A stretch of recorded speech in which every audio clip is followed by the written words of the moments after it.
좋은 아침입니다. 서처원 목사입니다. 오늘도 하나님의 풍성하신 은혜와 사랑이 자녀들에게까지 전해지는 복된 날이길 축복합니다. 오늘 이 아침에 우리가 함께 읽고 나누려는 하나님의 말씀은 에베소서 2장 4절로 8절까지의 말씀입니다. 제가 받들어 읽겠습니다. 긍휼이 풍성하신 하나님이 우리를 사랑하신 그 큰 사랑을 인하여 허물로 죽은 우리를 그리스도와 함께 살리셨고 너희는 은혜로 구원을 받은 것이라. 또 함께 일으키사 그리스도 예수 안에서 함께 하늘에 앉히시니 이는 그리스도 예수 안에서 우리에게 자비하심으로써 그 은혜의 지극히 풍성함을 오는 여러 세대에 나타내려 하심이라. 너희는 그 은혜에 의하여 믿음으로 말미암아 구원을 받았으니 이것은 너희에게서 난 것이 아니요 하나님의 선물이라. 아멘. 본질상 진노의 자녀였던 우리, 허물로 죽었던 우리를 긍휼이 풍성하신 하나님께서 그리스도와 함께 다시 살리셨고 그리스도와 함께 일으키셨고 그리스도 예수 안에서 함께 하늘에 앉게 하셨습니다. 그리스도와 함께 하늘에 앉아있을 그 모습이 현재 우리의 모습입니다.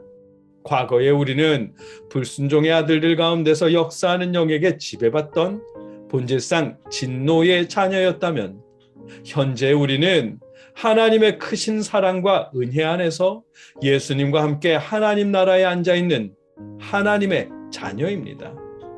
하늘나라에 앉을 만큼 크신 사랑을 받고 있는 모습이 현재 우리의 모습입니다. 어제 나눈 말씀입니다. 하지만 현재 우리는 여전히 땅에 있습니다. 땅에서 일하고 땅에서 땀 흘리며 세상 속에서 일상을 살아가고 있습니다. 그런 우리에게 6절의 말씀, 또 함께 일으키사 그리스도 예수 안에서 함께 하늘에 앉게 하시니 아멘. 이 말씀은 왠지 추상적으로 들리는 감이 있습니다. 땅에서 땀 흘리고 땅에서 살아가고 있는 우리에게 예수 그리스도와 함께 하늘에 앉히셨다는 말씀은 그 의미가 잘 전달되지 않습니다.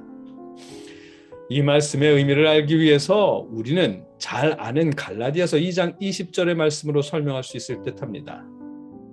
내가 그리스도와 함께 십자가에 못 박혔나니 그런즉 이제는 내가 사는 것이 아니요 오직 내 안에 그리스도께서 사시는 것이라. 이제 내가 육체 가운데 사는 것은 나를 사랑하사 나를 위하여 자기 자신을 버리신 하나님의 아들을 믿는 믿음 안에서 사는 것이라. 아멘. 바울은 자신이 그리스도와 함께 십자가에 못 박혔다고 말합니다. 실제로는 십자가에 못 박히지 않았음에도 바울이 이렇게만 하는 것은 율법에 얽매여 살던 과거의 자신은 예수님께서 십자가에 못 박히셨을 때 함께 죽었다는 의미입니다. 이제 율법에 지배받는 바울은 더 이상 존재하지 않는다는 의미입니다. 그리고 이제 내가 육체 가운데서 사는 것은 나를 사랑하사 나를 위하여 자기 자신을 버리신 하나님의 아들을 믿는 믿음 안에서 사는 것이라는 말씀은 과거의 바울은 사라지고 현재의 바울은 그리스도의 사랑 안에서 그리스도의 사랑으로 살게 되었다는 고백입니다.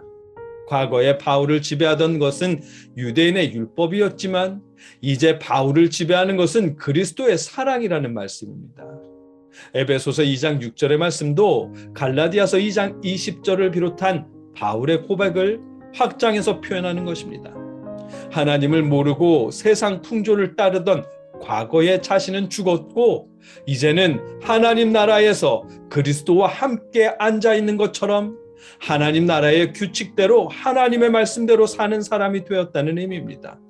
이제 에베소서를 기록하신 분과 우리들은 세상 풍조에 지배받는 이들이 아니라 긍휼이 풍성하신 하나님의 은혜와 하나님의 사랑으로 하늘에 속한 사람으로 살아가게 되었다는 의미입니다. 실제로는 땅에 살지만 우리를 지배하는 것은 세속적인 가치가 아니라 하늘의 법, 하나님의 은혜와 말씀, 성경의 가치가 되었다는 의미입니다. 하나님께서 우리를 하늘에 앉히신 이유는 이제 우리가 하늘의 법, 하나님의 은혜와 사랑, 성경 말씀으로 살게 하신 이유는 하나님의 은혜와 사랑을 우리 자녀들에게까지 계속 이어지게 하시기 위해서입니다. 7절 말씀입니다. 이는 그리스도 예수 안에서 우리에게 자비하심으로써 그 은혜의 지극히 풍성함을 오는 여러 세대에 나타내려 하심이라. 아멘. 우리를 향한 하나님의 은혜와 사랑은 우리에게서 단발성으로 끝나는 것이 아닙니다. 하나님의 은혜와 사랑은 우리를 거쳐 우리 자녀들에게로 흘러가게 하시기 위해서 하나님은 우리를 살리셨고 하늘에 앉히신 것이라고 말씀하십니다.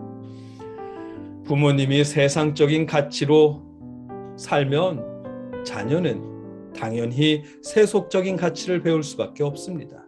그러나 부모님이 신앙 안에서 하나님의 은혜를 고백하며 하나님의 말씀 안에서 살면 자녀들은 그 모습을 배울 수밖에 없습니다.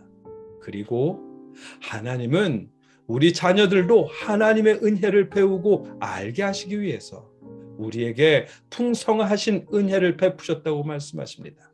하나님의 그 사랑과 풍성하신 은혜가 우리에게서 또 우리 자녀에게로 또 그 자녀들에게로 흘러 마침내는 주님이 재림하실 때 하나님의 구원과 풍성하심이 우리와 우리 자녀들 모두에게 분명하게 드러날 것입니다. 그것을 위해 하나님은 우리에게 구원의 선물을 베푸셨습니다. 8절 말씀입니다. 너희는 그 은혜에 의하여 믿음으로 말미암아 구원을 받았으니 이것은 너희에게서 난 것이 아니요 하나님의 선물이라. 아멘.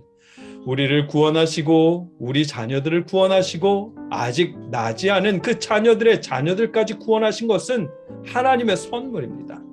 우리에게 주시는 하나님의 선물이고 우리 자녀들에게 주시는 하나님의 선물입니다.